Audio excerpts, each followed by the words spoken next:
بسم الله الرحمن الرحيم. السلام عليكم ورحمة الله وبركاته. الحمد لله نحمده تعالى ونستعينه ونستغفره ونعوذ بالله من شرور أنفسنا وسيئات أعمالنا. من يهده الله فلا مضل له ومضلله فلا هادي له. أشهد أن لا إله إلا الله وحده لا شريك له وأشهد أن محمدا عبده ورسوله. أما بعد، أصدق الحديث كتاب الله وخير الهدي هدي محمد صلى الله عليه وسلم وشر الأمور محدثاتها فإن كل محدثة بدعة وكل بدعة ضلالة وكل ضلالة في النار. أما بعد، حاضرين kaum muslimin rahimani wa rahimakumullah jami'an. Alhamdulillah, kita bersyukur kepada Allah Subhanahu wa taala pada kesempatan siang hari ini memanfaatkan waktu untuk kita bisa melakukan kegiatan talabul ilmi, mencari ilmu. Karena ilmu adalah asupan terhadap sebagai gizi bagi iman kita. Dengan kita talabul ilmi, harapannya iman kita semakin kuat. Sebagaimana makanan dan minuman yang kita menguatkan badan kita. Bahkan Imam Ahmad bin Hanbal beliau menyebutkan kebutuhan kita untuk mengerti tentang ilmu agama itu lebih daripada kebutuhan kita dari sekedar makan dan minum. Kata beliau, inna nufusa ahwatu ila ma'rifati ma jaa bihi nabi alaihi salatu wassalam min at-ta'am wal syarab. Sesungguhnya jiwa-jiwa kita lebih membutuhkan untuk mengerti tentang ilmu yang dibawa oleh Nabi kita Muhammad sallallahu alaihi wasallam daripada sekedar kebutuhan kepada makan dan minum. Ada kita tahu makan dan minum kebutuhan yang pokok. Itu memang itu pokok, itu berakibat kematian. Sebagaimana ucapan Imam Bukhari, Imam Ahmad melanjutkan ucapannya, wa hadza hasal al-maut dunya. Orang Allah tidak punya makanan, tidak punya minuman, terjadi kematian menyebabkan. Tidak pada zakat, namun kalau orang tidak punya ilmu agama, tidak bisa dia beribadah dengan baik, dia jatuh pada penyimpangan, berbagai macam bid'ah karena tanpa ilmu. Atau dia tidak beribadah jatuh pada kemaksiatan. Jadi, maka kata beliau, kalau orang itu tidak punya makanan minuman terjadi kematian, akan tetapi apabila seorang tidak memiliki ilmu agama, dia mati walaupun banyak makanan dan dia akan mendapatkan siksa. Jadi tidak ada nas yang menyebutkan orang yang mati karena tidak ada makanan, tidak ada minuman, kemudian setelah mati disiksa. Itu tidak. Tetapi orang yang tidak berilmu agama, dia pada ujungnya nanti akan mati pada saatnya walaupun dia banyak makanan, minuman, kaya. Tapi setelah dia mati karena tidak punya ilmu agama, dia akan terkena siksa. Nah, dia tidak menjalankan perintah, diperintahkan, dan bahkan dia melanggar dia dilarang. Karena faktor terjadi. Nah, itu Imam Ahmad menyebutkan bahwa jiwa kita lebih membutuhkan kepada ilmu. Alhamdulillah pada kesempatan siang hari ini kita bisa memanfaatkan waktu yang ada untuk kita talabul ilm. Dan itu adalah karena kepentingan dan kebutuhan kita masing-masing. Ilmu itu penting, kebutuhan terlebih daripada kebutuhan makan. Kalau kita makan minum sehari 3 kali, bahkan kadang-kadang orang cukup 2 kali. Hal ilmu setiap saat kita dihadapkan dengan halal haram, dihadapkan dengan perintah dan larangan, dihadapkan dengan sunnah dan bid'ah, dihadapkan dengan tauhid dan syirik, dihadapkan dengan problem rumah tangga, dihadapkan dengan berbagai macam hal yang kita harus berjalan di atas ilmu. Kita harus mengerti agar kita tidak menyimpang. Sehingga kebutuhan kepada itu sangat putus. Pada pembahasan talim kita ini, sebagaimana diumumkan adalah tentang sifat-sifat, tanda-tanda, dan ciri-ciri dakwah salafiyah. Kita ambil pembahasan ini dari kitab Ma'hiyas Salaf.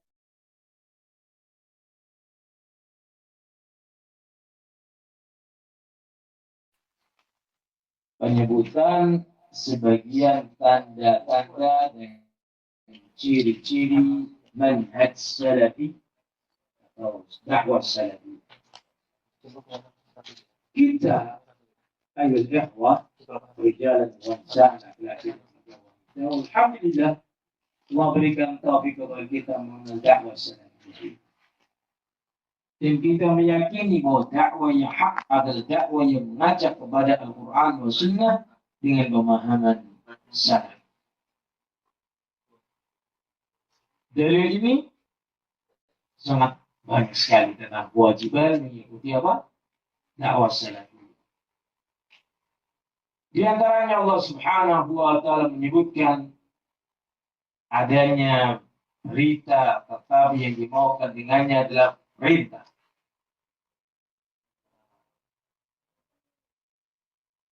Silakan.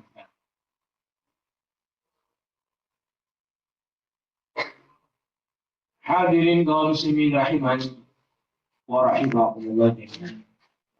Allah Subhanahu wa taala menyebutkan kewajiban mengikuti dakwah salafiyah, adanya perintah dan adanya larangan serta ancaman bagi siapa yang melanggar. Yang dalam surat Taubah Allah Subhanahu wa ta'ala berfirman, "Was-sabiquna al-awwalun minal muhajirin wal ansar walladzina tabauhum bi ihsan radhiyallahu anhum wa radu anhu al-ayah." Dan generasi yang pertama, yang terdepan, as-sabiqun terdepan, al-awwalun yang pertama-tama dalam sejarah. Mereka adalah muhajirin dan ansar. Dan orang-orang yang mengikuti jejaknya mereka dengan sebaik-baiknya. Maka Allah ridha kepada mereka. Dan mereka ridha kepada Allah. Dan wa'adda lahum jannah. Dan Allah telah siapkan bagi mereka surga. Yang mengalir di bawahnya sungai. Kalau di dalam keselamatannya, وذلك الفوز العظيم الذي kemenangan yang besar. Pada surat An-Nisa ayat yang ke-115, Allah Subhanahu wa taala mengancam siapa saja yang menyelisihi Rasul dan para sahabat. Dia akan sesat dan akan dilemparkan ke dalam neraka jahanam. Allah berfirman, وَمَنْ يُشَاقِقِ الرَّسُولَ مِنْ بَعْدِ مَا تَبَيَّنَ لَهُ الْهُدَى وَيَتَّبِعْ غَيْرَ سَبِيلِ الْمُؤْمِنِينَ وَيُصْلِهِ مَا تَوَلَّى وَنُصْلِهِ جَهَنَّمَ وَسَاءَتْ مَصِيرًا. Barang siapa yang menyelisihi Rasulullah SAW setelah beliau menjelaskan petunjuk-petunjuknya dan dia tidak mau mengikuti jalannya orang-orang yang beriman. Siapa yang dimaksudkan beriman di sini? Ada orang yang beriman di zaman turunnya ayat ini. tidak lain dan tidak bukan mereka adalah para sahabat Rasul. Jika barang siapa yang menyelisih Rasul yang tidak mau mengikuti jalannya para sahabat, nuwallihi ma tawalla, kami akan palingkan kemana dia berpaling. Wa nuslihi jahannam, dan kami akan tempatkan dia dalam neraka jahannam. Wasa masih dan itu setiap jelek kepada hadirin kaum muslimin. Al-Syekh Muhammad ibn Shalih Al-Utsaimin ketika menjelaskan pada ayat yang pertama, walladzina tabauhum biihsan, yang pertama muhajirin, yang kedua ansar, dan yang ketiga siapa saja yang mengikuti mereka dengan sebaik-baiknya. Ayat ini menerangkan bahwa orang yang di atas al-haq ada tiga pihak. Yang pertama muhajir, yang kedua ansar, yang ketiga siapapun selain muhajirin, selain ansar yang mengikuti mereka dengan syarat sebaik-baiknya. Disebutkan sebenarnya Allah Maha tahu akan banyak orang yang mengaku-ngaku mengikuti syarat, mengikuti muhajirin ansar, mengaku-ngaku, tetapi ternyata dalam ibadahnya, dalam keyakinannya, dalam dakwahnya tidak mengikuti muhajirin dan ansar dengan sebaik-baiknya. Sebagian saja mengikuti dan sebagian lainnya majlis. Nah, itu apa? Disebutkan mengikuti mereka. Walladzina tabauhum biihsan. Orang yang mengikuti mereka dengan sebaik-baiknya. Kaum muslimin rahimani wa rahimakumullah. Nah, dalam rangka untuk kita tahu dan dalam rangka kita mengoreksi diri kita masing-masing. Apakah sudah betul kita ini dalam mengaku mengikuti manhaj salaf? Mari kita koreksi. Sudahkah betul amalan kita ketika kita mengaku di atas dakwah salafiyah? Karena pengakuan tanpa bukti, ya tidak diterima. Pengakuan itu harus dengan bukti. Saya salafi. Apa buktinya? 1, 2, 3, 4, 5, 6. Pada kesempatan siang hari ini akan kami bacakan 10 poin yang disebutkan oleh Syekhul Bukhari dalam kitab Yomahnya Salafiyah. Mari kita sama-sama memperhatikan dan kita laksanakan. Kita amalkan apa yang menjadi ciri khas dari dakwah salafiyah, agar kita sekali lagi kelak di akhirat mendapatkan faedah dari pengakuan kita. Jangan sampai kita sendiri yang mengaku di atas dakwah salafiyah, ternyata keyakinan dan perbuatan kita menyelisih dari dakwah salafiyah. Akan rugi kita kelak nanti. Hadirin kaum muslimin rahimani wa rahimakumullah jami'an.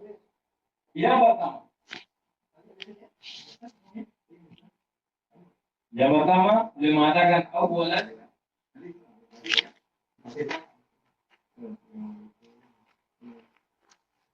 tahqiqul ubudiyyah lillahi jalla wa ala.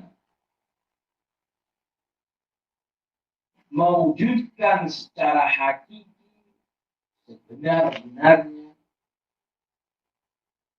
penghambaan hanya kepada Allah, mentauhidkan Allah Subhanahu wa ta'ala. Ini yang pertama. Kita sebut dulu sebelumnya. Nanti kita akan sedikit jelaskan.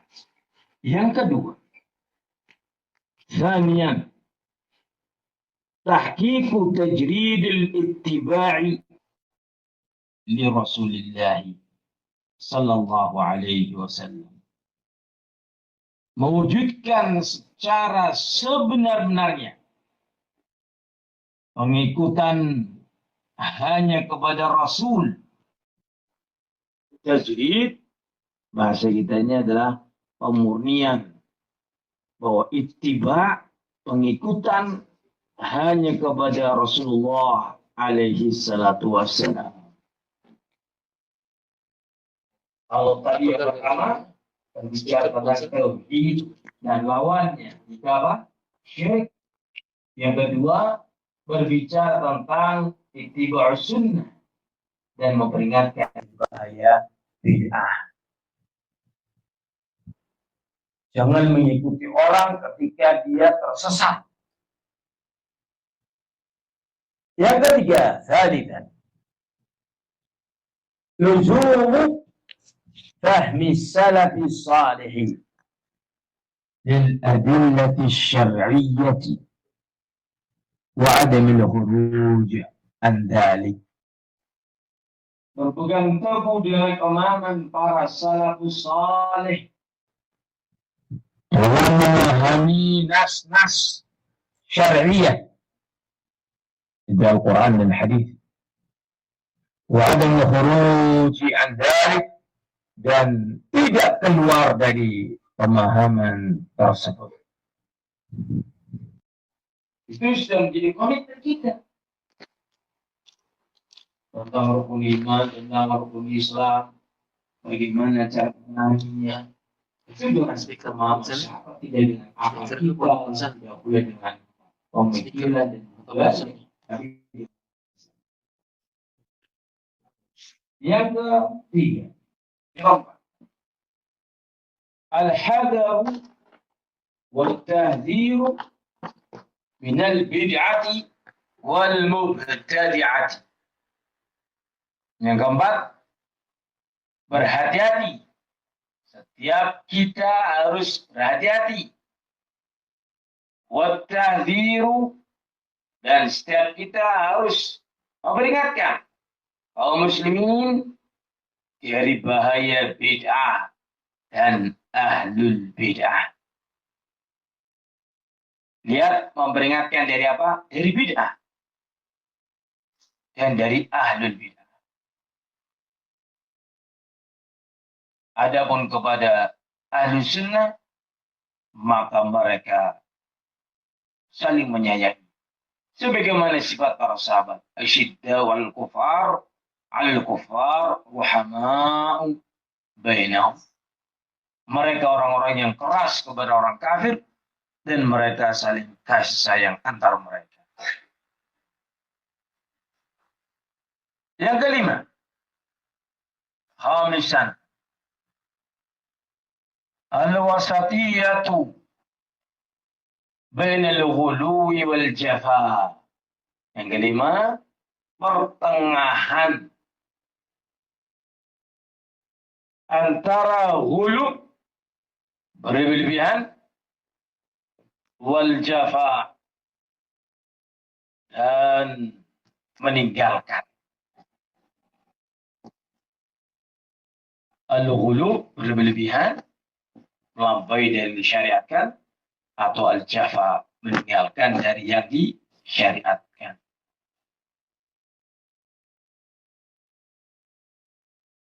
Bagaimana pengertiannya nanti akan kita sampaikan. Sadisan yang keenam, as-sabatu 'alal haqqi, kokoh di atas al-haq.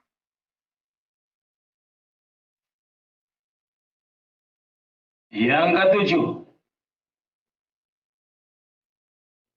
al-hirsu 'alal ijtima'i wal i'tilafi al-haqqi wa bil haqqi.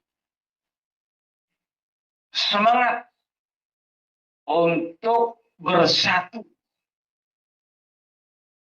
wal i'tilaf, dan semangat Iktilaf bukan ikhtilaf. Al-ikhtilaf berselisih. Iktilaf maknanya juga sama, bersatu. Melembutkan hati untuk bisa bersatu al-haqqi, di atas al-haq, wabil haqqi, dan disatukan dengan al-haq.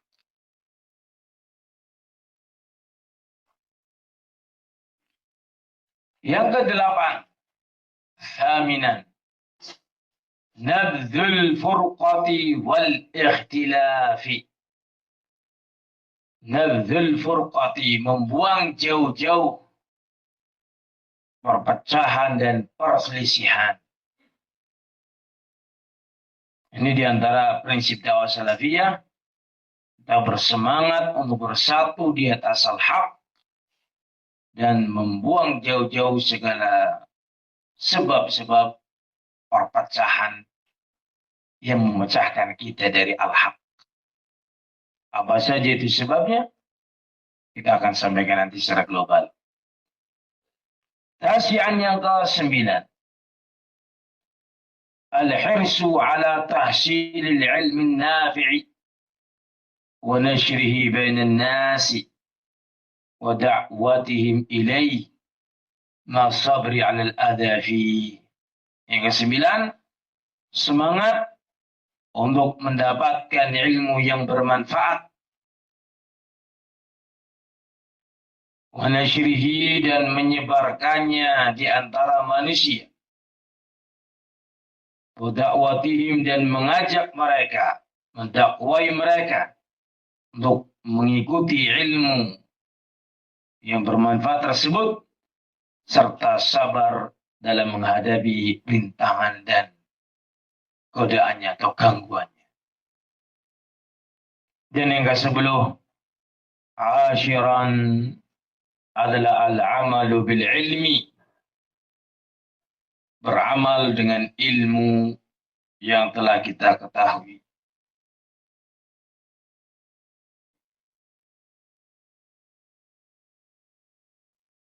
Beramal dengan ilmu yang telah kita ketahui.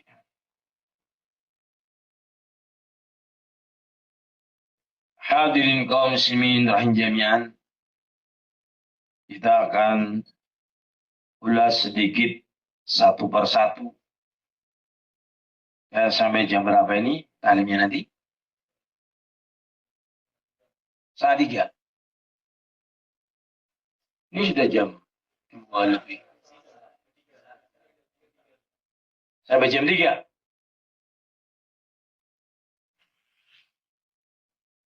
Sampai jam 3. Ini jam 2 sudah pada ngantuk.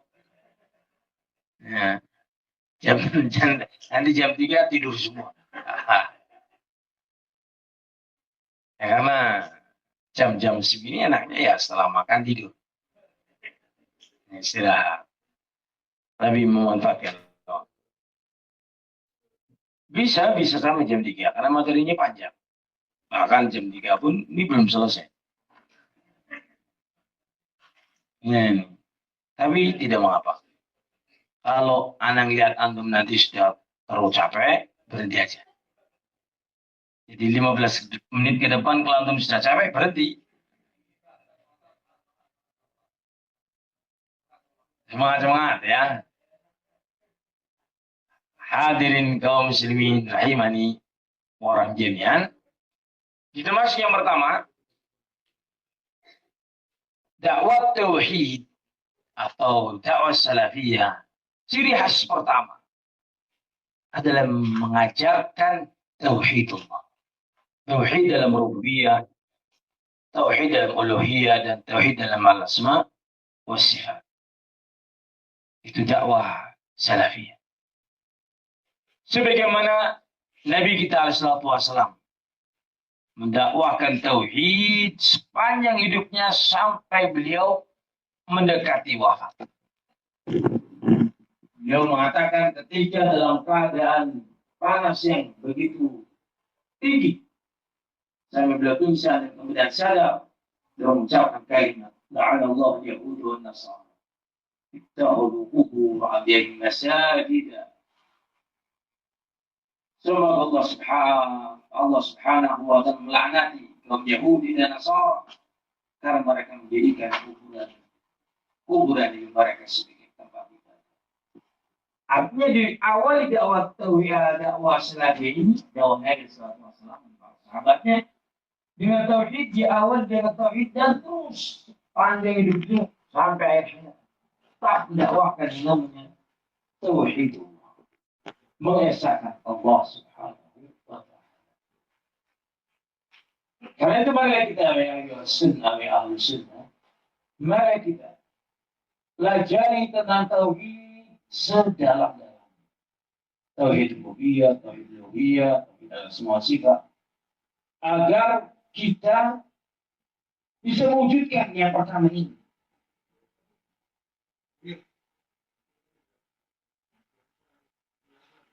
Anda cukup mengaji.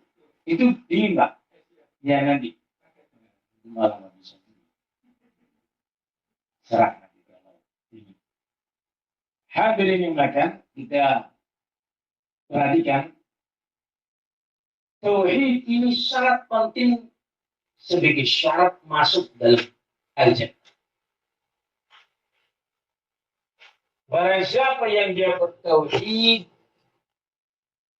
tanpa syirik sampai dia mati, maka dipastikan jannah baginya. Man qala la ilaha illallah khalisan min qalbihi dakhala jannah. Barang siapa yang dia berucap la ilaha illallah dari dalam hatinya, maka dia akan masuk.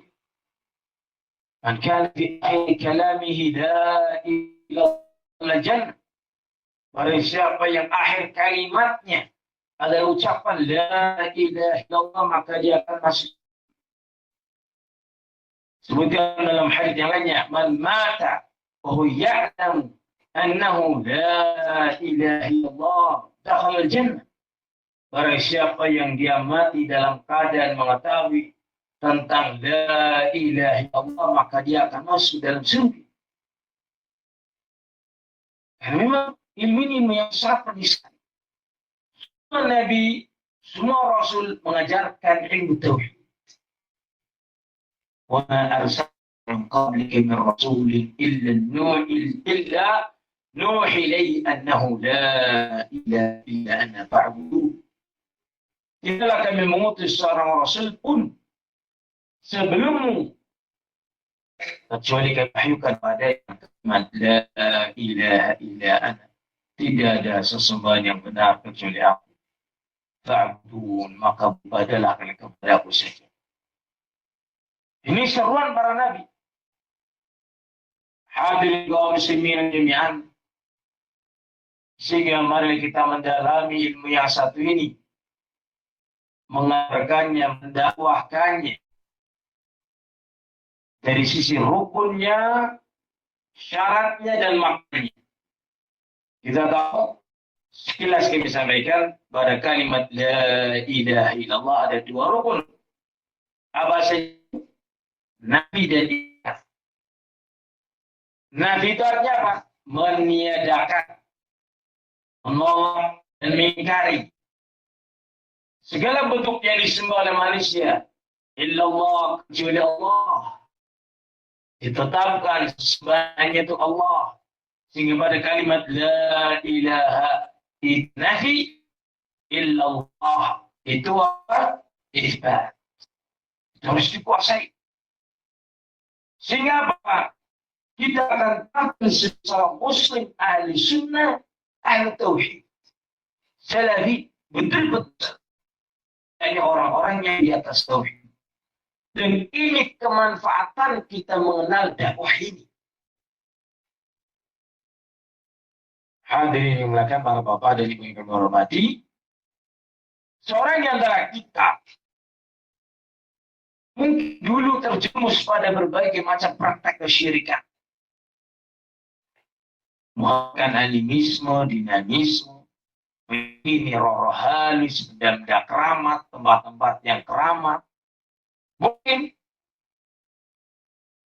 dulu kita pernah merdukun, praktek ilmu pelet, ilmu kanuraga, ilmu kebal, ilmu harimau, kata orang, ilmu petek, atau petek, monyet, ilmu kajal, itu semuanya syirik karena dengan dari syaitan. Nabi mengatakan inna ruqa wa tamaima wa qiblat syirkun. Sesungguhnya mantra-mantra, jimat-jimat, ilmu-ilmu palsu itu semua adalah syirik. Kenapa? Disebut oleh Syekh Shalih Fauzan dalam beliau melahas kitab tauhid. Jawabannya adalah karena la yakun dzalika illa binu'an syaitan. Itu tidak mungkin terjadi kecuali dengan bantuan dari syaitan. Nah, kita dulu mungkin jatuh pada hal-hal meyakini hari baik, hari buruk, bulan baik, bulan buruk. Mungkin. Alhamdulillah dengan kita mengenal di atas hadiah ini, kita menjadi ahli tauhid. Itu manfaat yang paling besar. Mengeluarkan kita dari syaitan yang selama itu dilakukan, menjadi seorang ahli tauhid. Itu satu keuntungan sangat besar bagi setiap kita. Kenapa? Karena kita tahu bahwa dosa syirik itu dosa yang tidak akan diampuni kalau terbawa sampai mati. Ada kalau dia sebelum mati bertobat, maka diampuni.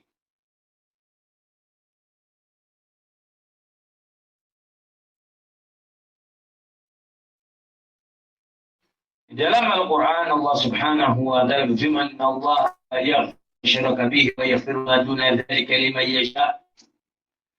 Sesungguhnya Allah tidak akan mengampuni dosa orang yang mati dengan membawa syirik.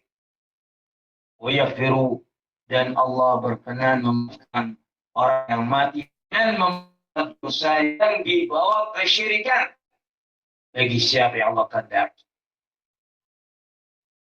Namun jika seorang yang tadinya musyrik, syirik akbar, penyembah berhala, penyembah demit, penyembah syaitan, lalu dia bertobat sebelum mati, maka Allah akan memberikan tobat.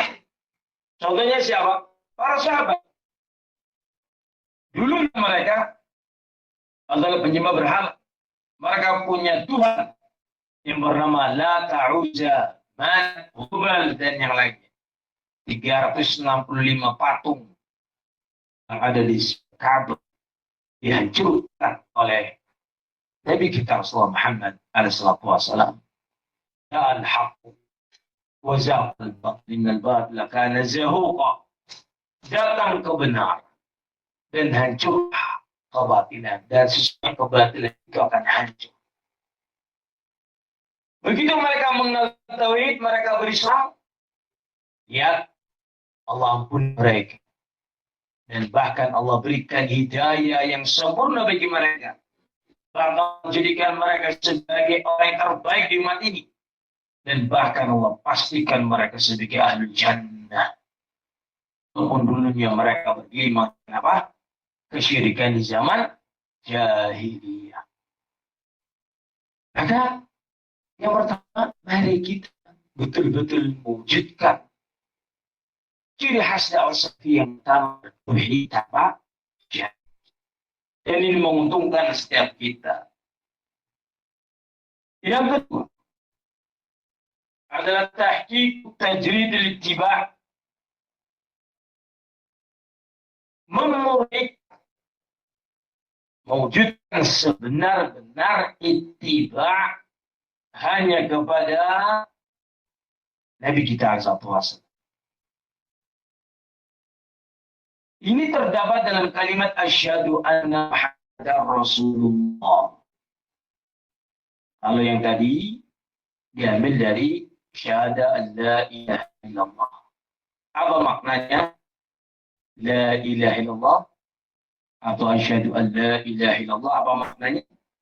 Aku bersaksi tiada sesembahan yang benar kecuali Allah.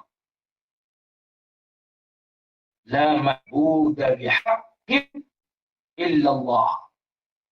Tidak ada yang disembah dengan benar kecuali Allah. Adapun semua selain Allah yang disembah itu adalah sesembahan yang batil. Disebutkan tafsir itu dalam Al-Quran surat Luqman, surat Al-Hajj. Allah Subhanahu wa ta'ala berfirman, "Dzalika bi anna Allaha huwal haqq wa anna min dunihi batil." Demikianlah sesungguhnya Allah Azza wa Jalla adalah sesembahan yang hak, dan sesungguhnya segala apa yang disembah oleh manusia selain Allah adalah batil. Ini makna dari kalimat la ilaha illallah. Adapun kalau terjemahan bahasa Indonesia tidak ada Tuhan selain Allah, itu terjemahan salah. Terjemahan apa? Salah. Ada beberapa sisi kesalahannya kita sampaikan. Yang pertama, pada kalimat tidak ada Tuhan selain Allah, itu artinya manusia tidak ada yang disembah oleh manusia. Padahal dalam hakikatnya, dalam kenyataannya, banyak yang disembah oleh manusia. Kalau tidak ada selain Allah, itu berarti tidak ada dosa syirik. Manusia kemenuhan kecuali Allah. Itu salah. Atau makna yang kedua salah, tidak ada Tuhan selain Allah, berarti semua yang dipertuhankan oleh manusia adalah Allah. Itu pun salah. Dalam kenyataannya, yang disembah oleh manusia itu jumlahnya sangat banyak. Ada yang menyembah kuburan, batu, roh halus, ada yang menyembah cima-cima, tempat-tempat keramat, menunggu-nunggu. Banyak. Dan harus kita katakan, sembahan itu batil, tidak layak, tidak pantas. Mereka adalah makhluk yang layak dan pantas hanya Allah Subhanahu wa ta'ala saja. Ini pada makna asyhadu an la ilaha illallah. Sehingga yang mengatakan la ilaha illallah di atas ilmu tentang makna dan kandungannya serta konsekuensinya, rukun dan syarat, maka dia akan keluar dari kesyirikan, menjadi ahlu tauhid, ila man ad'a salafiyah. Yang pertama, dan kita merasa itu adalah tahqiq tajrid ittiba, betul-betul mewujudkan ittiba kepada Rasul alaihi salatu wassalam. Ini terdapat dalam kalimat asyhadu anna Muhammadar Rasulullah.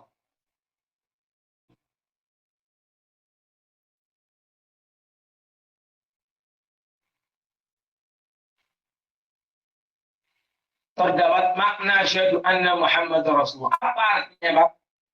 Asyhadu anna Muhammadar Rasulullah.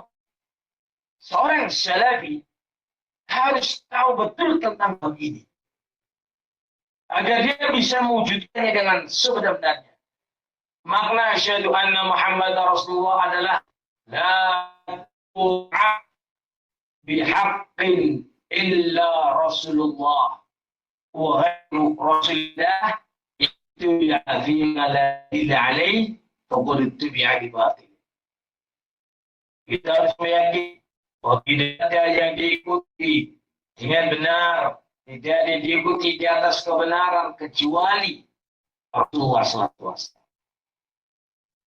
Adapun selain Rasulullah, apabila diikuti ajarannya yang tidak padanya terdapat dalil, maka sungguh dia telah diikuti dengan cara batil, diikuti di atas kebatilan. Siapa saja orangnya? Umpamanya atau tokoh besar, ustaz, alim, ulama, syekh. Ketika ucapannya tidak ada diri, caranya timbul dari sunnah, tetap diikuti, maka berarti dia diikuti di atas kebatilan. Itu yang kita ikuti. Sehingga betul-betul yang namanya dakwah salafiyah memurnikan hanya ittiba kepada Nabi. Yang tidak ittiba kepada Nabi, maka itu ditinggalkan. Itu ditinggalkan. Yang tidak mengikuti Nabi, tolak siapa? Apakah Malik, apakah Imam Syafi'i, atau Imam Abu Hanifah. Banyak ucapan beliau yang mengajarkan kita hanya mengikuti Nabi. Ucapan Imam Syafi'i, "Idza wajadtum yukhalifu qala Rasul fatrukuh." Apabila kalian menjumpai ucapanku berbeda dengan ucapan Rasul, tinggalkan. Imam Ahmad mengatakan, jangan kalian taklid kepada. Apa itu taklid? Mengikuti ucapan orang tanpa dalil. Wala tuqallidu syafi'iyan wala malikiyan wala auza'iyan. Melakukan taklid pada Imam Malik, Imam Syafi'i atau Imam Auza'i. Walakin khudhu min haitsu akhadhuh, akan tetapi ambillah dari mana mereka mengambil. Yani diambil dari ilmunya Al-Quran was Sunnah. Kalau tidak ada dalil, dasar dalilnya maka tidak diterima orang tersebut. Ini betul-betul dalam rangka apa? Tajridul tiba'i Rasul. Betul-betul wujudkan pengikutan hanya kepada Rasulullah SAW. Dan ini adalah ciri khas dakwah salafi. Masya Allah, ini sangat kuat dalilnya. Akan tetapi karena waktu tinggal setengah jam berangkat 3, jam 3 maksudnya gitu. Ini poinnya 10 Pak, ini baru 2.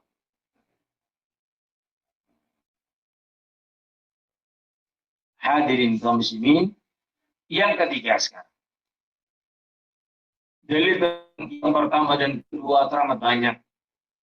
Itu harus ada pembahasan tersendiri. Di akhir dari film kita di hari Sabtu terakhir itu ada pembahasan tentang perwujudan cinta. Silakan kami sampaikan. Bagaimana cara mengikuti sunnah Nabi dengan baik dan mewujudkan cinta kita kepada Nabi yang sallallahu alaihi wasallam. Kita masuk yang ketiga. Luzum fahmi as-salaf salih. Seorang salafi alumna, maka dia akan betul-betul berpegang teguh dengan pemahaman salaf. Lihat sini, walaupun sedikit ngantuk, ya, atau banyak ngantuk nggak apa-apa lah. Lihat sini penting. Silakan ngantuk, yang penting lihat sini. Ya. Ini penting. Pemahaman itu ada 2 jenis. Yang disebutkan oleh ulama kita, yang pertama salaf, yang kedua khalaf.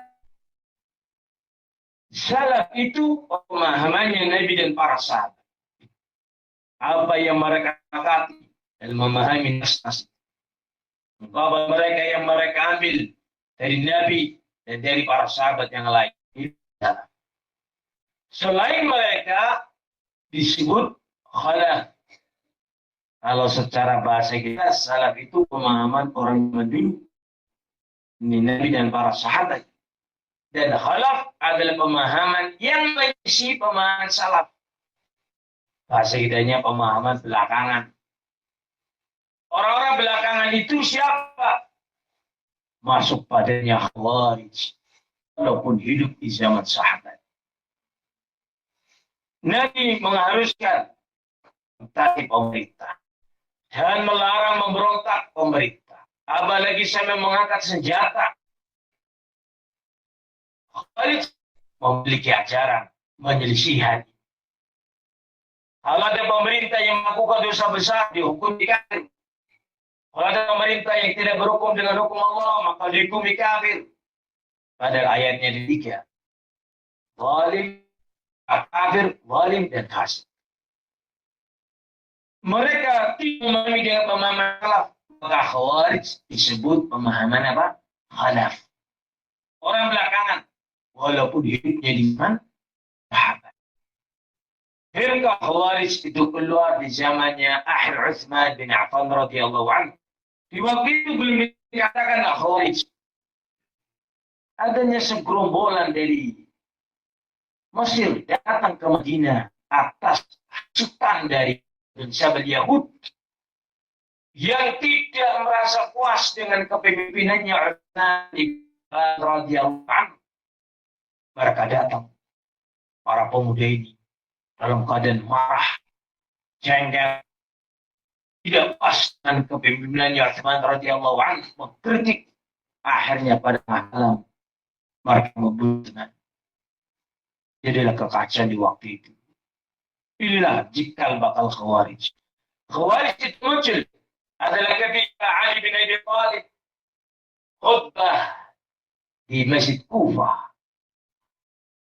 Kemudian mereka kumpul di teras-teras masjid, di samping-samping masjid. Mereka mengatakan, tidak ada hukum kecuali hukum Allah. Ayatnya adalah apa? Lil hukm lillah, hukum Allah. Ali bin Abi Thalib mengatakan, kalimatu haqqin urida bil batil. Itu kalimat baik, kalimatnya benar. Tapi ini mau dengannya adalah kebatilan. Itu apa? Memberontak kepada pemerintah yang sah. Pada ujungnya terjadi perang Narwa antara pasukan Ali melawan Khawarij.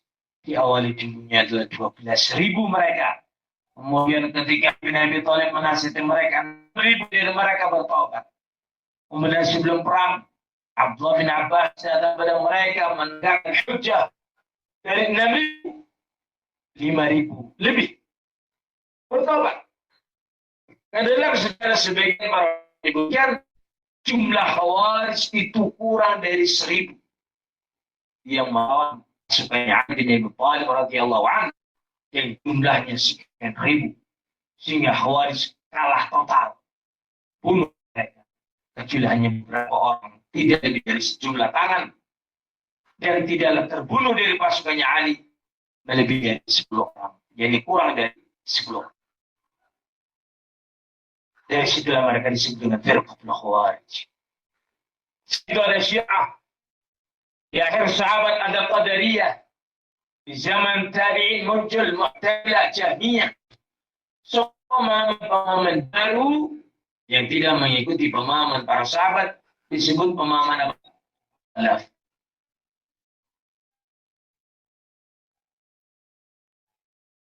Maka kita sebagai salafi bergantung dengan manhaj ini. Jangan lepas dan keluar dari memahami nas dan pemahaman para sahabat. Dari Allah, pemahaman para sahabat, Ar-Rahman wa 'alal 'arsy istawa. Allah zat yang beristiwa di atas arsy. Jangan lepas makna istiwa dari makna yang disebutkan salah Jabar. Apa istiwa? Ulu wartafak. Allah berada di atas arsy. Tanpa bagaimana menggambarkan, menempel atau ngambang, tidak. Tidak melebihkan dari apa yang disebut oleh Nabi Muhammad. Kita lewati nas-nas itu seperti apa adanya di pemahaman salaf. Tanpa menanyakan bagaimana ini pemahaman salaf. Dalam bab asma sifat, Rasul menyebutkan 99 wajib iman itu. Dan kita ikuti pemahaman Asy'ariyah yang menyebutkan 7 atau bahkan di tangan Maturidiyah menjadi 20. Sehingga dengan ini kaum muslimin kita sebagai salafi yang hakiki yang mengikuti pemahaman para salaf dalam semua bidang ilmu agama, dalam tauhid, dalam sunnah, dalam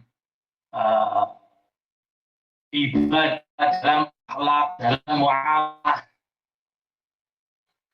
dalam menyikapi bid'ah, dalam bid'ah, menjauh al-bid'ah, melaksanakan ilmu tahdzir, itu semuanya adalah dengan pemahaman salaf. Wa hakadha qaum muslimin rahimani wa rahimakumullah jami'an. Tentang kewajiban mengikuti Allah, di antaranya Allah Subhanahu wa taala berfirman di dalam Al-Qur'an, "Wa in tuti'uhum tahtadu." Allah Subhanahu wa taala tentang sahabat, "Wattabi sabila man anaba ilayya." Al-Imam Ibnu Qayyim menyebutkan dalam kitab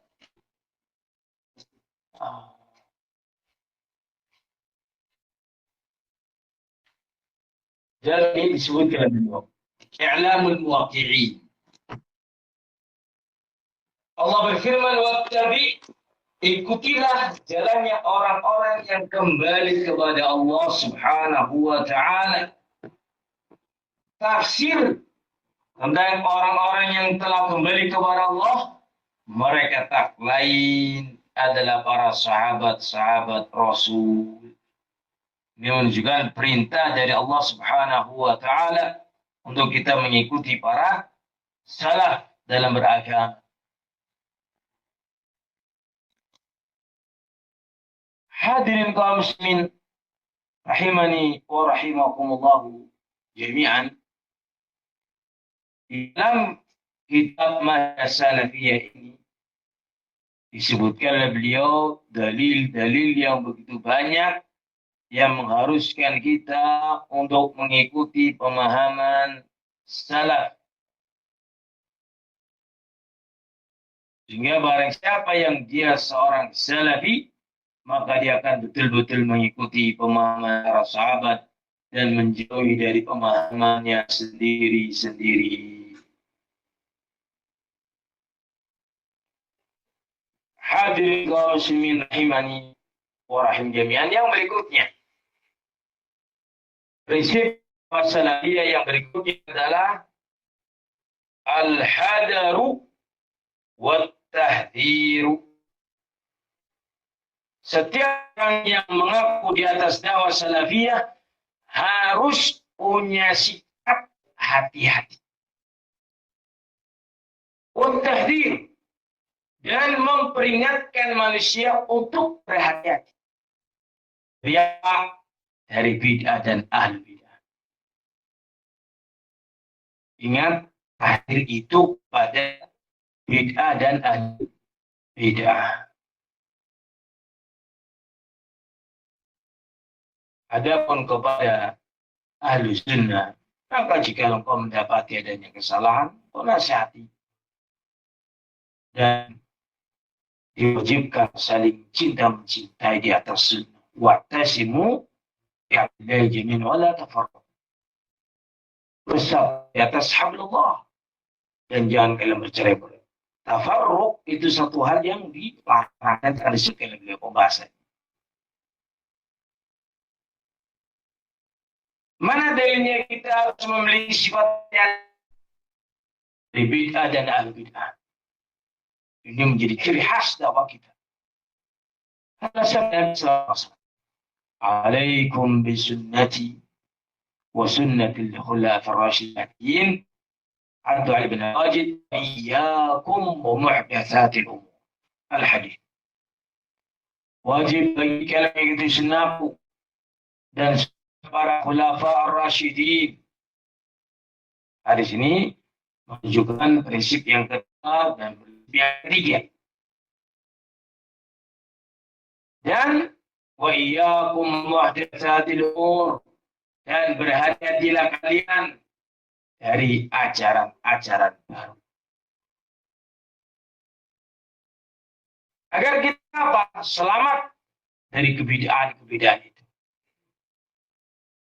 Tahdzir kaum muslimin yang dimaukan dengannya adalah agar kita selamat dari bid'ah dan agar ahli bid'ah bertaubat dari kebid'ahannya.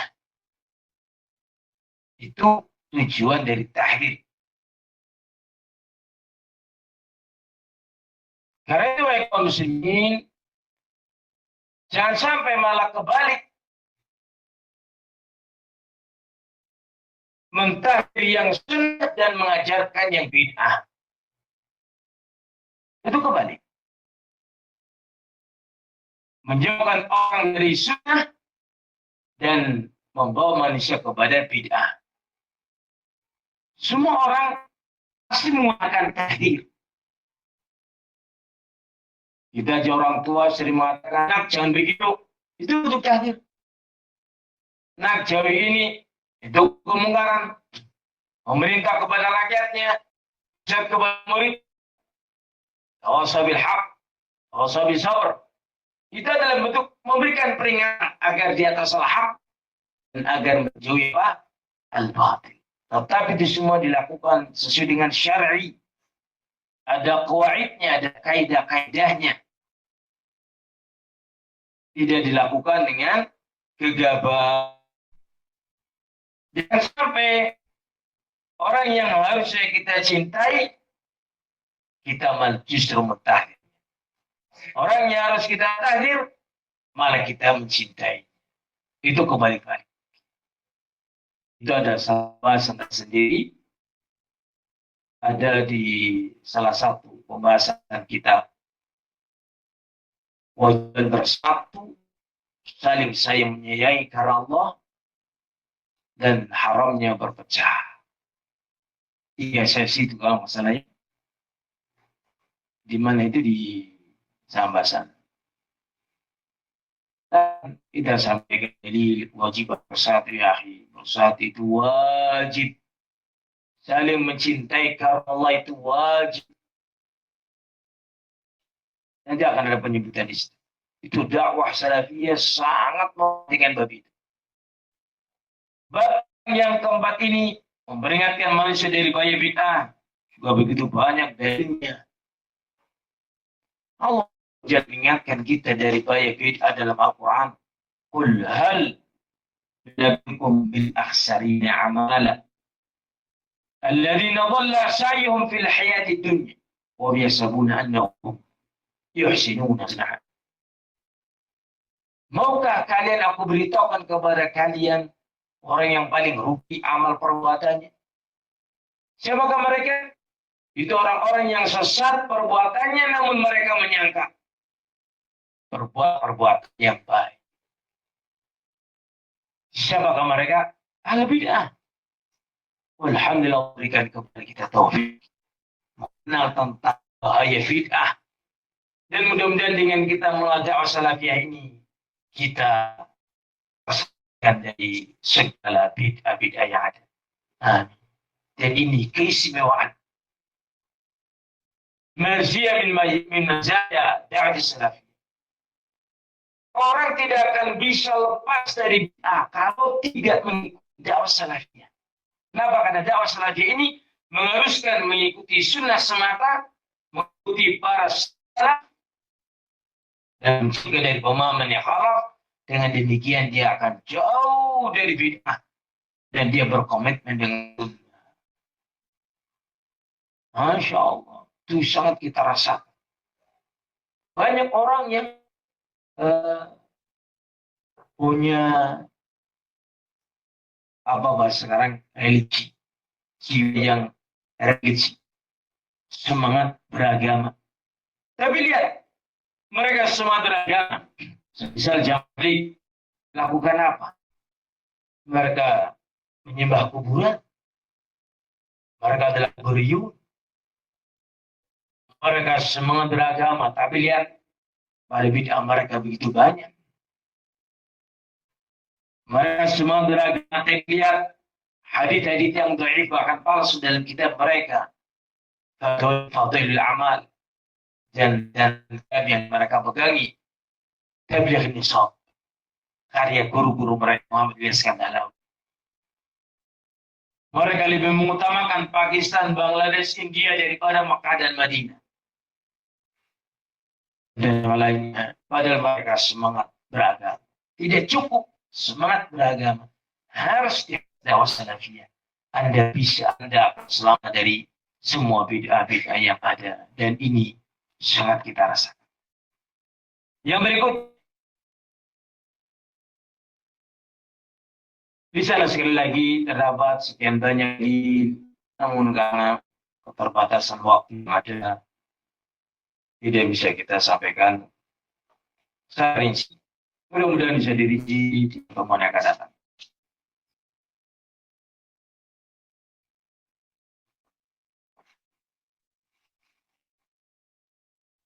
Masih ada waktu. Sampai jam 3 masih mampu ya? Oh iya, mampu ya. Alhamdulillah. Saya jauh-jauh Pak datang ke sini. Harus menyampaikan yang disampaikan. Yang kelima, al-wasatiyah. Dakwah salafiyah itu adalah dakwah pertengahan. Dakwah pertengahan. Lalu tidak berlebihan dan tidak pula kurang dari yang disyariatkan. Harus pas. Bagaimana supaya kita bisa pas? Harus ada ilmu. Dalam berakidah, membahas tentang tadi semua sifat harus pas. Tidak tasbih, tidak ta'til. Pertengahan. Membahas tentang ini.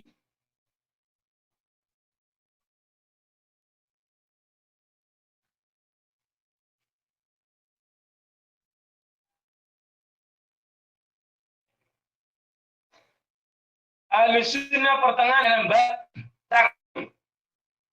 Takdir itu antara pemahaman qadariyah menolak takdir dan kaum murji'ah, kaum jabriyah. Dalam bab keimanan, definisi iman Ahlussunnah wasatiyah pertengahan antara Khawarij serta Mu'tazilah dengan Murji'ah. Ahlussunnah pertengahan hulu semangat tapi tidak membawa kepada hulu berlebihan, lebih batas. Tetapi juga Ahlussunnah tidak lembek meninggalkan yang syar'i. Ini bab tersendiri disebutkan oleh Syekh Islam Taimiyah dalam kitab Aqidah Wasithiyah, tengahan dalam segala sisi. Al-Imam Auza'i beliau menyebutkan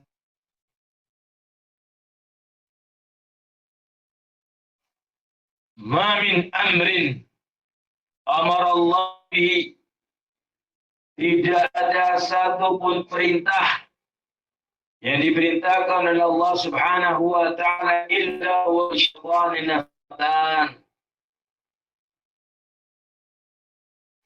illa 'arada syaitan bi salatain. Tidaklah Allah memerintahkan satu perintah pun kecuali syaitan memiliki cara menghadang manusia dari jalan yang benar dengan dua jebakan, dua rin. Yang pertama adalah al-ghulu dan yang kedua adalah at-taksir. Ghulu, semangat tetapi berlebihan, akhirnya tidak sesuai dengan yang disyariatkan. Ghulu bagian dari jebakannya syaitan. Hati-hati dalam bab misal mentahdzir. Mentahdzir ada bab khusus dan itu bagian dari syariat. Tetapi harus tepat dengan caranya, kaidah-kaidahnya, siapa yang ditahdir, kenapa ditahdir, dalam rangka apa itu tahdir. Bukan menjauhkan orang dari sunnah tahdir itu. Bahkan tahdir itu dilakukan agar supaya yang pertama kita selamat dari kemungkaran itu, yang kedua orang yang mungkar diupayakan bisa kembali kepada yang hak.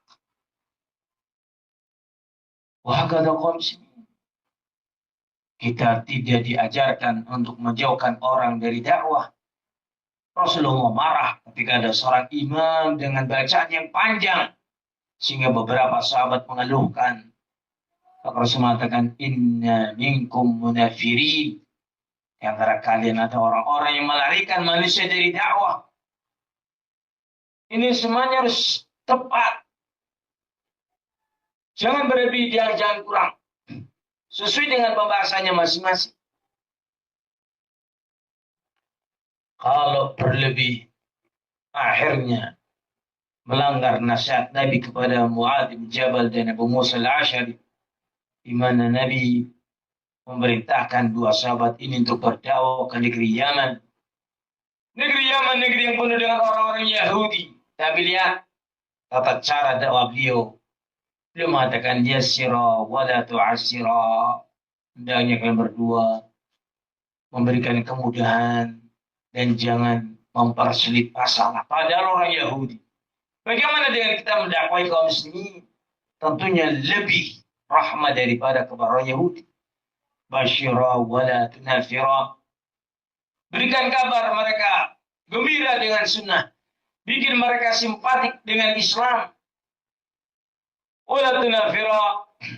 Dan jangan kalian melakukan sesuatu yang menyebabkan mereka jauh dari Islam. Wa tatawa'u wa la takhtalifa. Hendaknya kalian berdua saling bantu-membantu dan jangan saling berselisih. Wah, kata nasihat beliau kepada dua dai yang diutus oleh Nabi ke negeri Yaman, Mu'adz bin Jabal dan Abu Musa al-Asy'ari radhiyallahu anhuma. Wasatan, betul-betul wasatiyah. La ghulu wala taksir. La ifrat wala tafriq. Tidak berlebihan sampai melebihi batas dan tidak pula kurang dari yang disyariatkan. Kemungkaran dijauhi, kemaksiatan ditinggalkan. Pelakunya demikian juga. Tetapi kita diperintahkan untuk bagaimana mengajak mereka kepada yang hak. Satu sisi kita diperintahkan ud'u ila sabili rabbika bil hikmati wal mau'izatil hasanah wajadilhum billati ahsan. Ayat ini memerintahkan kita mendakwai mereka dengan rahmah, menyampaikan ilmu dengan hikmah, menyampaikan nasihat, mau'izah hasanah. Bagaimana orang itu yang tadinya terjerumus pada dosa bertobat dan mengikuti dakwah salafiyah. Satu sisi kita diperintahkan untuk menjauhinya, hati-hati dari kemaksiatannya. Demikian pula dengan bid'ah.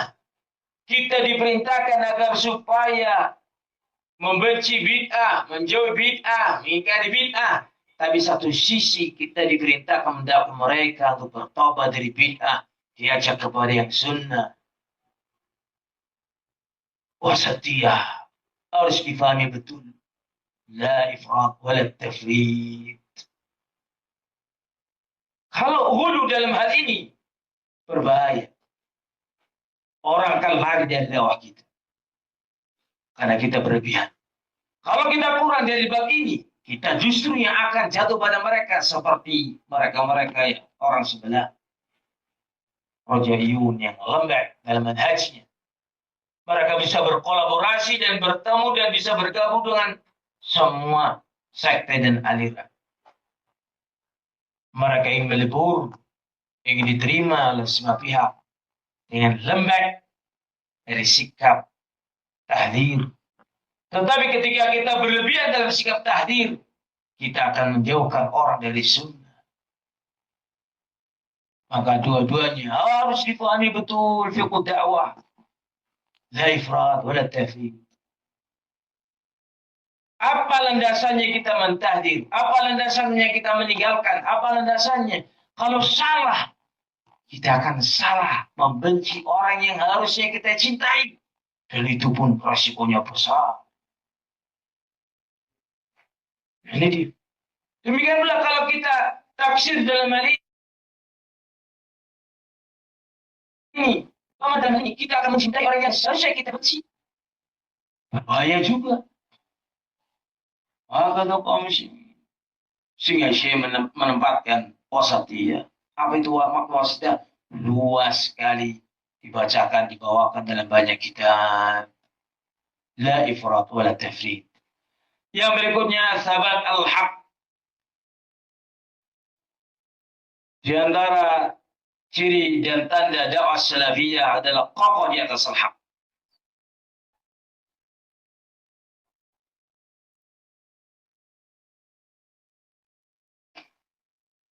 Lampu mati tadi Pak.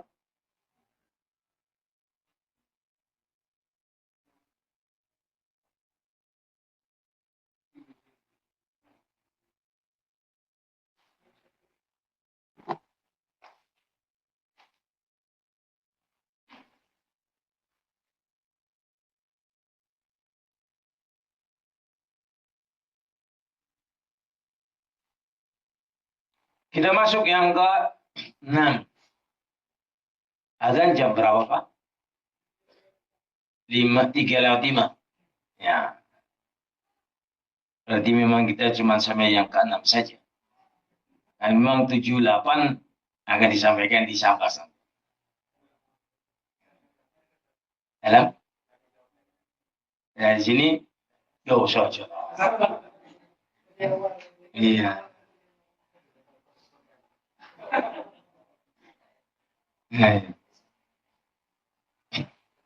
Hadir makan yang ke-6 as-sabat al-haq, ciri khas dakwah salafiyah.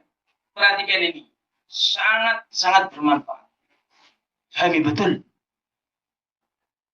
Ayo ikhwah, rijal dan wanita, laki-laki dan wanita, para bapak dan para ibu. Orang yang di atas dakwah salafiyah itu ciri khasnya kokoh di atas al-haq. Tidak ada padanya mudzabzabin, kesana dan kemari, ragu, bimbang. Kalau ikut sana dan ikut sini, benar sana, benar sini, tidak. Orang yang di atas dakwah salafiyah, kenapa dia kokoh di atas al-haq? Ini pertanyaan pertama saya akan angkat. Kenapa? Karena orang yang salafi itu dia berarti telah mengetahui betul al-haq. Itu Al-Quran wa sunnah dengan pemahaman para sahabat. Yang khalaf yang tadi saya sebutkan, itu semuanya batil. Khalaf harus mengikuti salaf. Mana dalilnya? Alaikum bisunnati wa sunnatil khulafa'ir rasyidil mahdiyin. Wajib bagi mengikuti sunnahku dan sunnah para khulafa, yakni para sahabat yang dipimpin oleh para khalifah Abu Bakar, Umar, Uthman, Ali. Dan selain ini batil. Mana dalilnya? Nabi mengatakan bahwa iyyakum muhdatsatil umur, hati-hati kalian dari semua perkara baru yang tidak terdapat pada sunnah Nabi dan sunnah para khulafa rasyidin. Ini disebut dengan khalaf. Dan itu adalah batil. Allah mengatakan, "Famada ba'dal haqqi illa dhalal." Apalagi selain al-haq, kecuali yang lainnya pasti sesat. Karena kebenaran itu hanya satu. Apa itu kebenaran? Al-haqqu min rabbik. Fala takunanna minal mumtarin. Kebenaran itu adalah yang datang dari Rabbmu. Karena itu jangan sekali-kali kalian menjadi orang yang tertipu. Menganggap adanya kebaikan yang tidak datang dari Rabb. Yang datang dari Rabb kita adalah Al-Quran wa Sunnah dengan pemahaman para sahabat. Allah wajibkan kita mengikuti para sahabat. Pada 2 ayat yang tadi kami sampaikan di depan. Hadirin kaum muslimin jami'an. Nah, orang yang sudah paham seperti ini, dia akan kokoh pegangi erat-erat dakwah ini. Dia tidak akan mau melepaskannya. Apapun kondisinya, fitnah duniawiyah, fitnah ekonomi, fitnah dibenci orang, mungkin fitnah ditahdir orang, mungkin ya, mungkin dijauhi orang, tetap dakwah salafi ini dakwah yang paling hak, tidak akan pernah futur, tidak akan pernah meninggalkan ini, karena ini satu-satunya al-haq yang harus dipegangi. Apapun kondisinya, tetap saya di atas al-haq. Di atas dakwah ini. Adapun permasalahan yang ada manusia dengan manusia itu hal yang lumrah. Allah sebutkan dalam Al-Quran, wajalna ba'dakum li ba'din fitnatan atasbihun. Kami jadikan sebagian kalian sebagai fitnah bagi sebagian yang lain. Godaan, rintangan. Itu fitnah, ujian. Apakah dengan ujian-ujian itu kemudian kita lepaskan dakwah salafiyah ini? Eman-eman sekali, jangan sekali, sayang sekali. Ini nikmat yang paling besar Allah berikan kepada kita. Begitu ada masalah, ribut, kemudian sakit hati, kemudian kaslah, nggak usah aja lah. Saya jadi orang awam aja. Rugi sekali dia gara-gara masalah yang duniawi, yang sepele. Engkau dengan orang lain, nikmat ini engkau lepas. Tidak ada kebenaran kecuali dakwah ini yang mengajak kita kepada Al-Quran Sunnah dengan pemahaman para sahabat. Pegangnya erat-erat itu. Banyak orang yang futur, yang patah lemah, patah semangat, bukan hanya sedang lemah,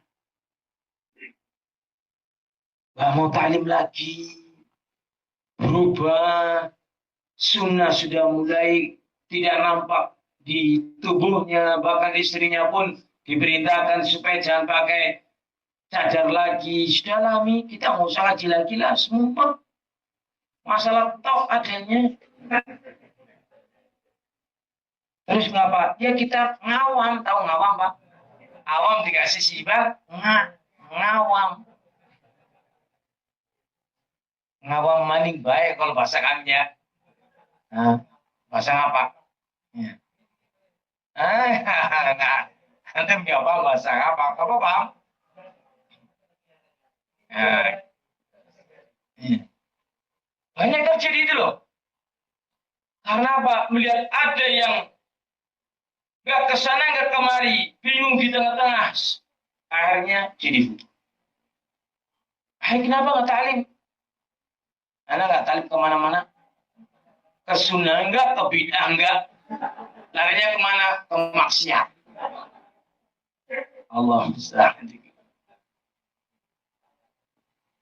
Karena itu prinsip dakwah salafiyah kokoh di atas al-haq dan mereka di atas ilmu. Beda dengan al-bid'ah. Apa bedanya? Al-bid'ah itu selalu pindah dari bid'ah ke bid'ah berikutnya. Metode mereka, siapa yang mengalahkan debat, itu yang diikuti. Debat, kalah, maka dia konsekuensi mengikuti yang menang. Itu bid'ah. Kenapa bid'ah itu mereka selalu berubah-ubah? Karena mereka tidak ada manhaj yang mengatakan harus di atas sunnah. Tidak ada. Bisa bid'ah ini, bisa bid'ah ini, bisa bid'ah ini. Itulah bid'ah. Tidak ada keharusan mengikuti sunnah. Yang penting ibadah. Karena itu ada kalanya orang jatuh ke tabligh, terus jatuh ke sufi, jatuh ke mana lagi, terus mondar-mandir dari bid'ah ke bid'ah. Berpindah dari bid'ah ke bid'ah sampai mati. Na'udzubillah min dzalik. Karena dia selalu bingung. Begini, oh lebih benar, berarti ikut ini. Besok mau ketemu begini, oh iya benar. Dia tidak punya manhaj. Yang hak manhaj itu bahasa kitanya metode. Dia punya cara, ahli bidah ini, belajar ke semua pihak. Ambil yang baik dan tinggalkan yang buruk. Sehingga mereka mengatakan semua pihak ada kebaikannya, semua pihak ada keburukannya, yang baik diambil, yang baik diambil, yang buruk ditinggalkan. Karena itu dia selalu pindah sana, pindah sini, tidak pernah. Dakwah salafiyah mengatakan al-haq itu cuma satu, Al-Quran Muslim dengan pemahaman para sahabat. Yang menyelisih ini maka dia batil. Nuwalli ma tawalla wa nusli jannah. Kami palingkan kemana mereka berpaling dan kami tempatkan dalam neraka jannah. As-sabil wahid. Jalan kebenaran cuma satu. La yad'adda, tidak berbilang. Maka diikut yang satu ini. Ada mereka muslimin. Mereka sholat, mereka puasa, ada kebaikannya aja. Tetapi karena ada padanya bid'ah pada mereka, kita tidak mengikutinya. Ambil al-haq dari al-haq, bukan mengambil al-haq dari al-haq, batil yang telah tercampur dengan kebatilan. Karena itu dakwah salafiyah kokoh. Dan orang-orangnya pun kokoh di atas dakwah salafiyah. La yakhafuna lawmat laim. Mereka tidak takut dengan cacian siapapun yang mencacahnya. Dapat kokoh di atas. Apapun yang terjadi, saya tetap saya ini. Dan ini sudah ada.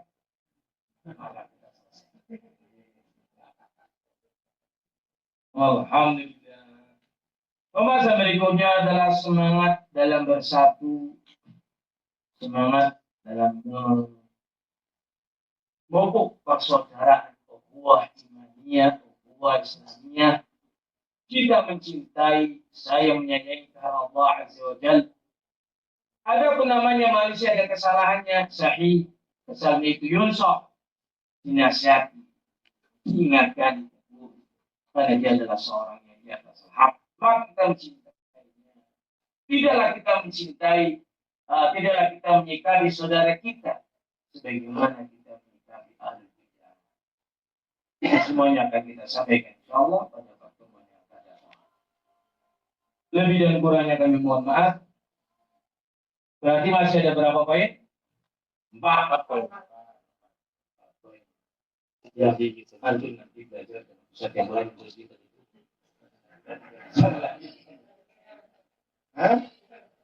Ini PR kerja rumah, monggo nanti kalau pulang masing-masing kerjakan di rumah. Itu PR. Biar yang bisa kami sampaikan lebih dan kurangnya kami mohon maaf. Subhanallah.